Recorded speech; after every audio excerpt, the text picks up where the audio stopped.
Why is it so hard for us to live the Christian life? Okay, well, let's pick up at verse 5. We were in Romans chapter 6. We got through verse 4. Verse 5 says, "For if we have become united with him in the likeness of his death, certainly we shall also be in the likeness of his resurrection." I love that.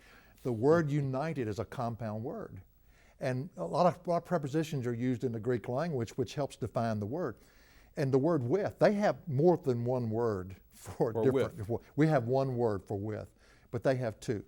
The word seen, or soon, as some people say, and the word meta. Meta is the width of association. Seen is the width of intimacy to where you cannot separate. And it's very important that we understand the difference there. It's kind of like, I love biscuits. I just love biscuits. I can't help it. We lived out west for several years, 9 years in Albuquerque, and they have tortillas. Now they're good. They really are good. But there's nothing like a good old cathead southern biscuit. And let's just say we're making some biscuits right now. We've got a bowl. We put all the ingredients in that bowl. And which word would we have to use the word with in the Greek? It'd have to be meta, because you can add to it. And if you really knew what you was doing, you could take away. Some people say you add lard, but that's what you look like after it's over with. But you mix it all together and you put it in the shape of a cathead biscuit. You know what I'm talking about, a large biscuit. Let's just leave it there. It's not a kitty cat, but a large biscuit. And you put it in the oven and you bake it. You pull it out. Are those ingredients together? Oh, yes. But if you were a Greek, you'd have to change that preposition. No longer are they just with each other. They're a part of each other. They have been baked into each other. So to me, what Paul is saying in my Bubba vernacular is that we're biscuits for Jesus. Jesus has baked himself into our lives. Now, but here comes the struggle in verse 6. Knowing this, and that means know by experience. We're going to find out real quick that our old self was crucified with him in order that our body of sin, isn't it interesting what he calls the body of our bodies of sin, the body of sin might be done away with.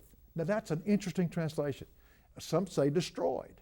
Well, yes and no. The word is kata, argeo. Kata, down, argeo, to idle, to put into neutral. When I was growing up, we had one of the two ugliest cars ever made, I think. Not an Edsel, that was pretty bad. But this was a Studebaker. Remember the Studebakers? And they looked like a bullet. I mean, if you got certain types, where's the front, where's the back? And my daddy didn't have the opportunity to choose, because we didn't have a lot of money, so he had to buy what was available. We bought a yellow one. And I was thinking as a young person, Dad, don't buy a yellow Studebaker. And we didn't have a driveway or a garage, so he'd park it up in the yard. No, Dad. Park it 2 blocks away. We'll walk to it. We don't want anybody to know we have it. But one day I got in it and I said, I'm going to learn to drive this thing. Back then, there was no automatic shifts. You had to drive straight shift or ride a bicycle.